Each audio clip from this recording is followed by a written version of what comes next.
एक किसान रोज सुबह झरने से पानी भरने जाता था। उसके पास मिट्टी के दो बड़े घड़े थे, जिन्हें वह एक डंडे के दोनों सिरों पर बांधकर अपने कंधे पर लटका लेता था। उन दोनों घड़ों में एक बड़ा अंतर था।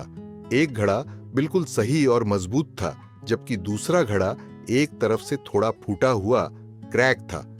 जब किसान झरने से पानी भरकर वापस अपने घर पहुंचता तो सही घड़ा पूरा पानी लेकर आता, लेकिन फूटा घड़ा रास्ते भर पानी टपकाने के कारण घर पहुंचते पहुंचते आधा ही रह जाता था।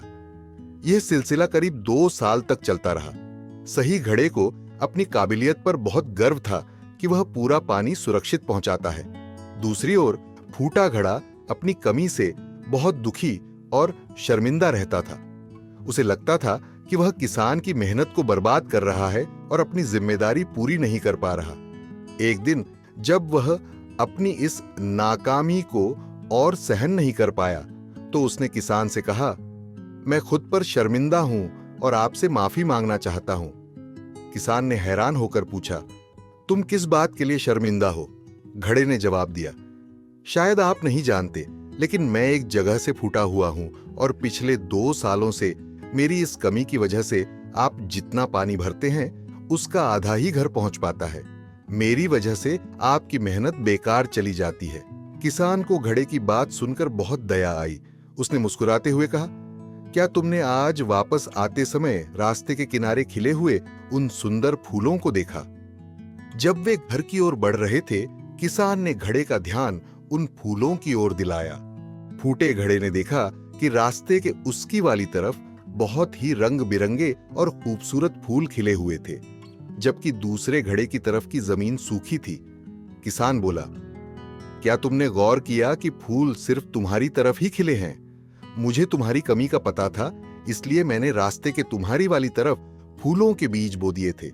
हर रोज जब हम झरने से वापस आते तो तुम अनजाने में ही उन बीजों को सींचते रहे। उसने आगे कहा, तुम्हारी इसी कमी की वजह से आज यह रास्ता इतना सुंदर बन गया है कि मैं इन फूलों से अपना घर सजाता हूं और मंदिर में चढ़ाता हूं। अगर तुम ऐसे नहीं होते तो यह खूबसूरती कभी नहीं फैल पाती। कहानी की सीख। यह सुनकर फूटे घड़े की आंखों में खुशी के आंसू आ गए। उसे समझ आ गया कि जिसे वह अपनी सबसे बड़ी कमजोरी मान रहा था, वही असल में उसकी सबसे बड़ी ताकत थी। निष्कर्ष, हम सभी के जीवन में कुछ न कुछ कमियां या खामियां होती हैं। अक्सर हम अपनी कमियों को देखकर दुखी होते हैं और दूसरों से अपनी तुलना करते हैं, लेकिन याद रखें, वही कमियां हमें खास बनाती हैं। अगर हम अपनी कमियों को स्वीकार करें तो हम भी किसान की तरह अपनी कमजोरियों से एक सुंदर बगीचा तैयार कर सकते हैं। अगर आपको यह कहानी दिल को छू गई हो तो कृपया इसे लाइक करें और अपने दोस्तों के साथ जरूर शेयर करें, क्योंकि आपकी एक छोटी सी मदद किसी और के जीवन में नई प्रेरणा जगा सकती है।